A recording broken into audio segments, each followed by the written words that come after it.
guys are all among the best players in the country. 3 years ago, I was in the same position as you guys. Here I am standing, being a top 5 potential pick. The things that you do out here today are going to matter. Go out there and give it your 110% effort. Go out there and have a lot of fun, meet new people. This is the first stepping stone for your future. All right, good luck this weekend, guys.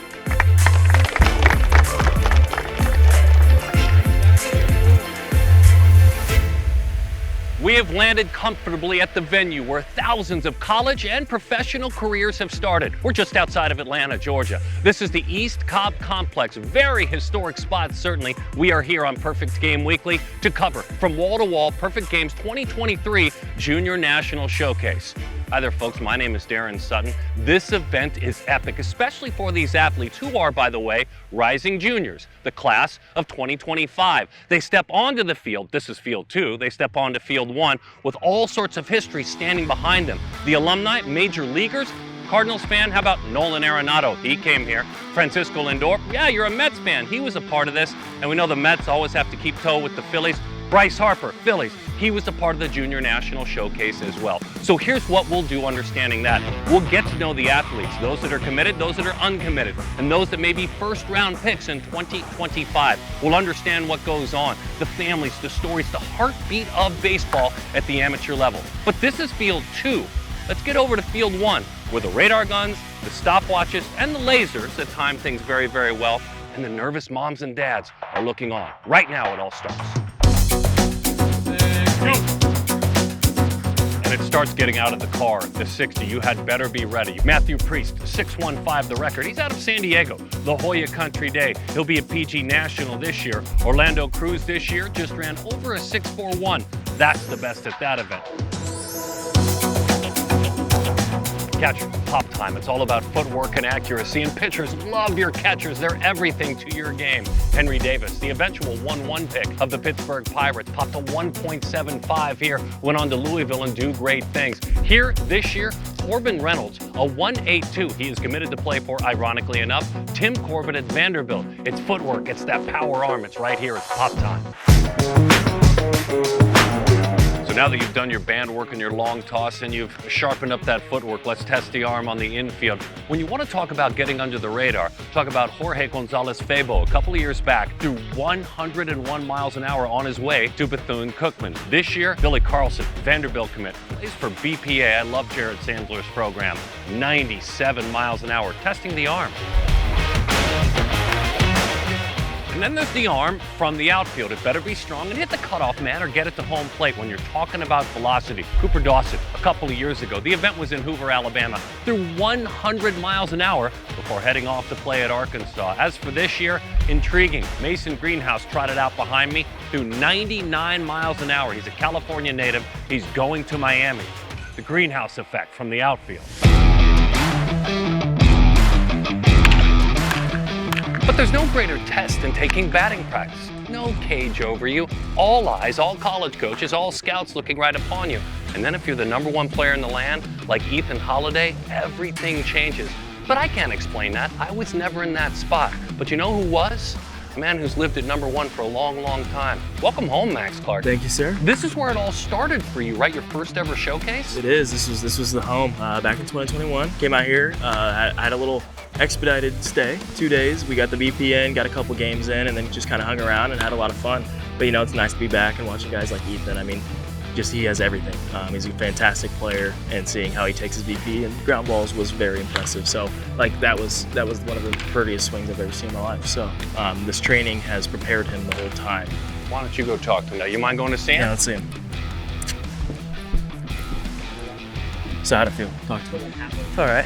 Talk me through your process up there, because obviously, holding the #1 spot, it can be a lot of pressure, and I've been there. So how did you feel up in that box compared to just a normal day hitting in the cage with your dad or brother? The first couple were a little nerve-wracking, but I got settled in. I was a little early, but yeah, I feel you. it was good. Yeah. Feel good? Feel smooth? Yeah. Good. It looked great. So we're all rooting for you. Thanks, buddy. It looked great. So happy for you. Thanks, buddy. Yes, sir. Yes, sir.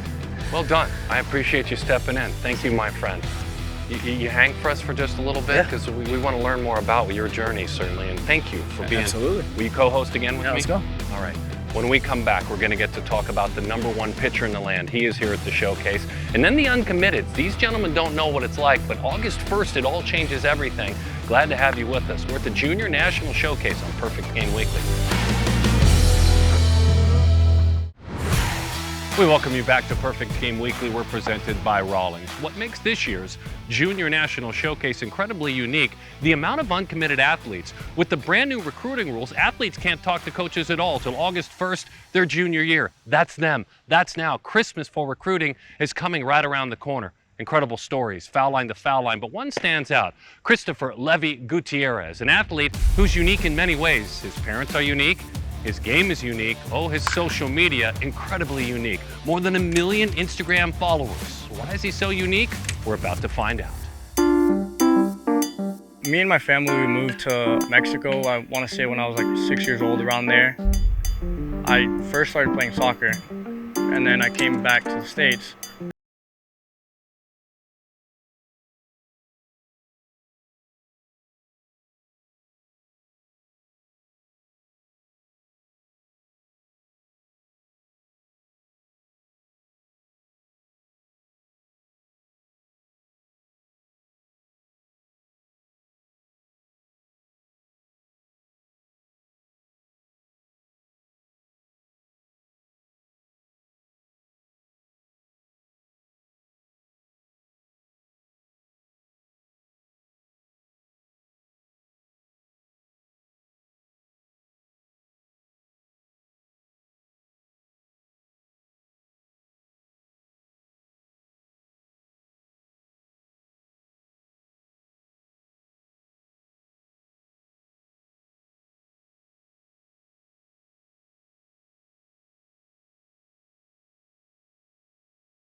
Back to full strength.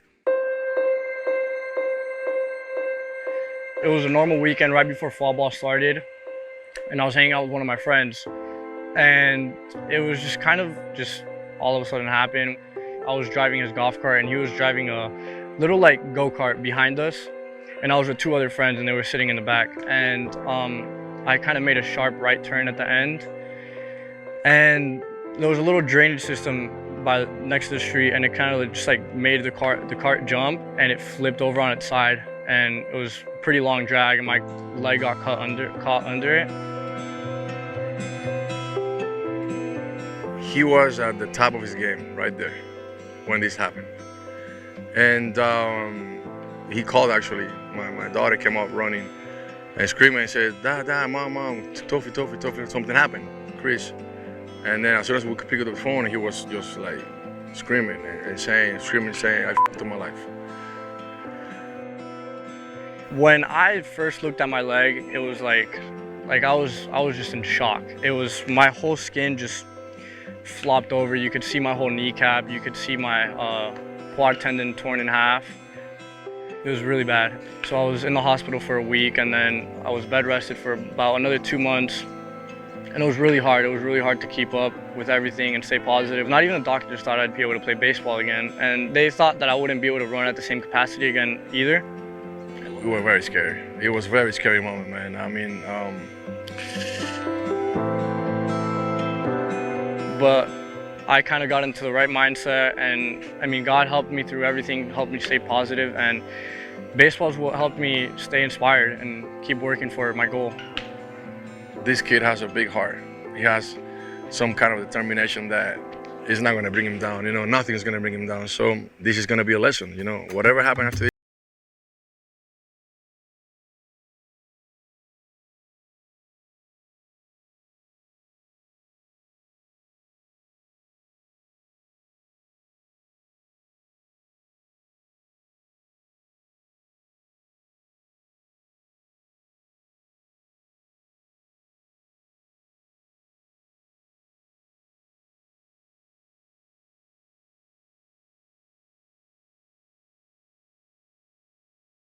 Followers, because everyone will know when he makes his decision. Once August 1st comes, where is he going to play college baseball? What a story of courage coming back from that injury as well.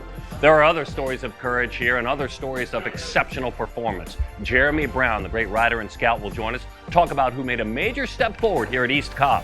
This is Perfect Game Weekly, presented by Rawlings from the Junior National Showcase.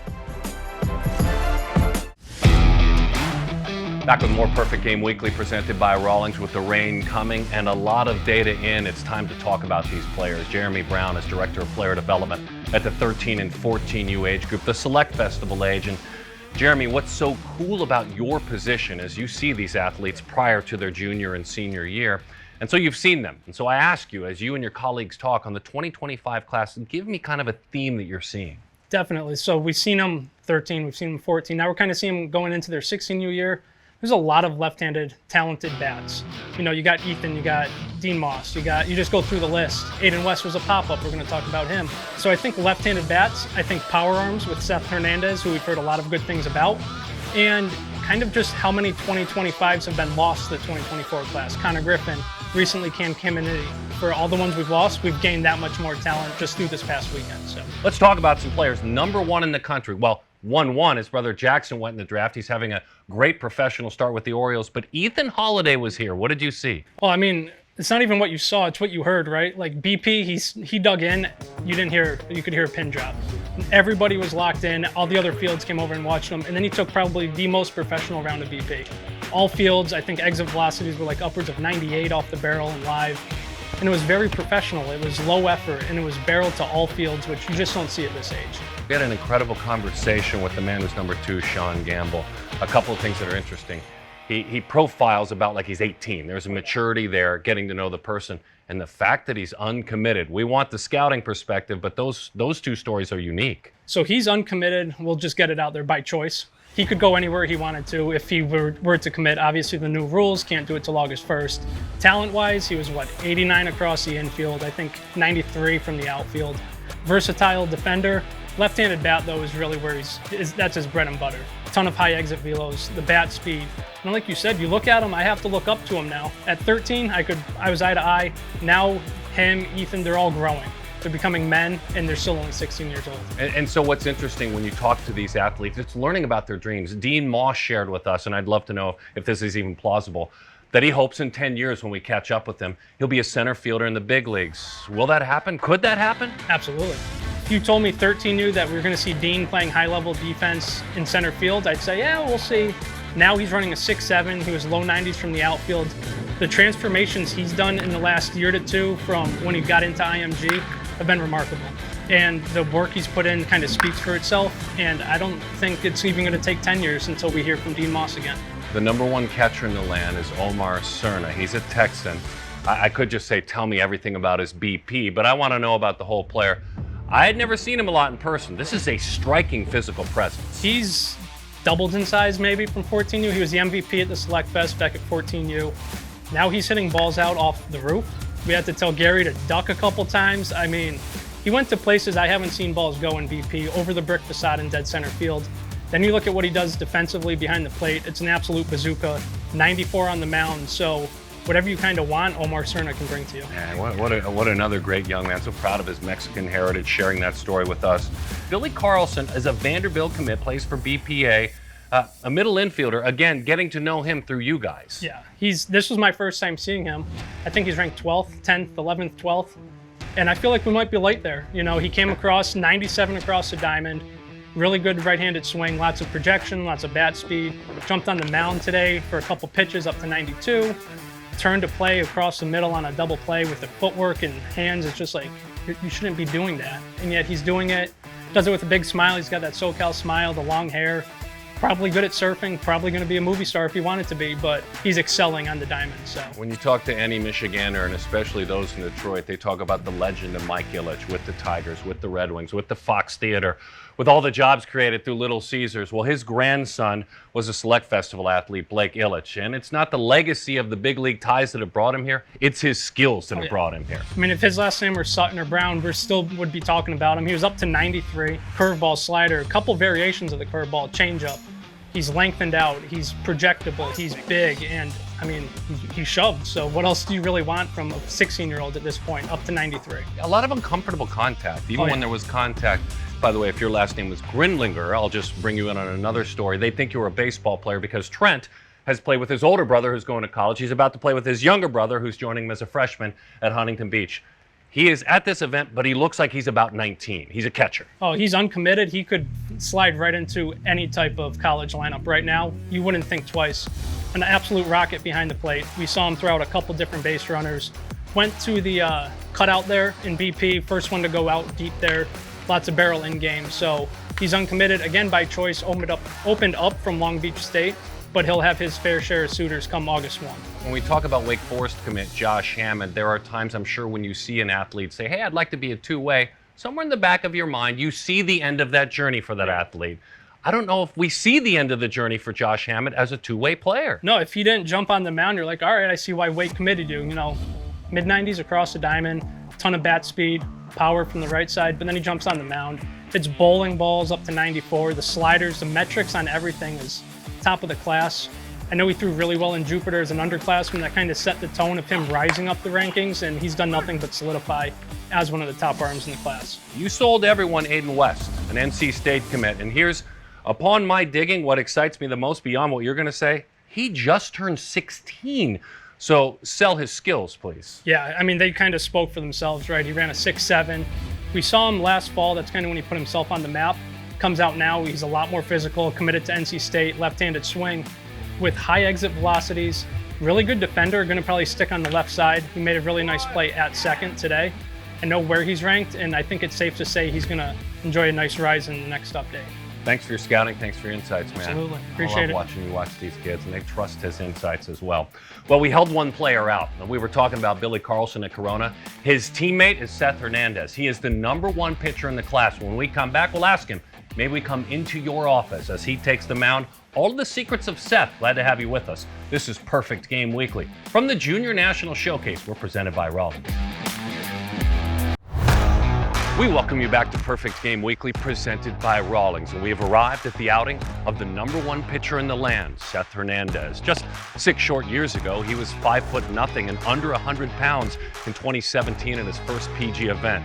Those times have changed. He's a Vanderbilt commit, plays for BPA Jared Sandler out of Corona High School. All eyes are on him over here because he's earned those eyeballs. Let's step inside the office of Seth Hernandez. When you first step into your office, help me understand your mindset. What is going on up here? Up here, I mean, I'm just relaxed. I have a mentality that no one's gonna beat me. Every time I step up here, I just want to be the best, and no matter who's hitting, I mean, no matter if it's the #1 hitter in the nation, I'm gonna go at you with my best stuff, and I mean, that's how I've always been ever since I was little. So much time is spent on mechanics and skills. Yep. How much of that gets flushed when you're in your office in the game? I mean, in the game, I do so much preparation that when I'm in the game, I really don't need to think about it. I mean, I have cues in the game, to get in my backside, to make sure I have a good arm swing going. But other than that, it's just all the preparation that I do, I don't need to think about it when I'm up here because I'm just it's just natural. I think my glove is where my rhythm is. So if this is off, then I mean, a lot of the things are off. So I work on this a lot during catch play. So just making sure I'm here and getting tight back close to my body and having a good arm swing and getting down the mound. I mean, that's the main thing I think about when I'm up there. So I'm here and then do a little heel tap, and that's my sync to get going, get moving down the mound. I could get into this glue really easily. So when I'm here, I'm already in my glue enough, but then once I get down here, my pressure is more on my toe, so that's when I really rotate, and when this turns, this naturally braces. So it's more of a rhythm down here, down the mound, and trying to get through the ball as much as possible. I have pretty big hands. I've been blessed with big hands. pretty strong form, so I'm spinning at like 24 to 2500 spin rate on my fastball. Change up, probably like my best off speed. Very consistent. It's right here. I try to throw it off these 2 fingers, so I pronate a lot on this pitch. Knuckle curve, or they call it a spike curve nowadays, I guess. A lot of pressure on this middle finger. Really no pressure on these at all, just to help feel the ball off my hands. I just really rip this thing out in front. Just like keeping it tight to my head. I don't want this thing to come out, because then that's when it kind of drags behind me. So if I could just keep this thing tight to my head and get it out in front, that's when it's at its best. I mean, be able to have these trusts in these 2 pitches right here, I don't really have to put a lot on my fastball. And command, it's just keeping the head still as long as possible on the target. Like once I start pulling my head and getting my eyes off the target, that's when I start missing up, missing down. So I think just keeping my head still as long as possible. Excellent stuff. Thank you. Thank you. So when it was all said and done for Seth, there was 2 showcase innings. It was 5 strikeouts, and he was up to 94 miles an hour. When chatting with the opposing batters, here's what they talked about: hiding the baseball. That long wingspan goes back behind the leg before he delivers it home, and they explained it that it goes from here, hidden right here by the ear, then it's on you at 94 miles an hour, and very deliberate with his delivery, lets you not really get comfortable in the box. So that's what Seth did. We want to thank Seth for inviting us into his office. Jheremy Brown for his great insights. Now we know who to keep an eye on. Certainly the stars of telenovela, and Christopher and his family. What a wonderful story that was. And all the folks here at East Cobb. Max Clark stopped by. He talked with Ethan Holliday. And Perfect Game, the great scouts that provide us with so much information in advance, during, and after an event like this. By the way, if you've enjoyed this on your regional sports network, download our app, or on any smart device, just find perfectgame.tv. On behalf of our entire production team, my name is Darren Sutton from the 2023 Junior National Showcase. Enjoy the summer.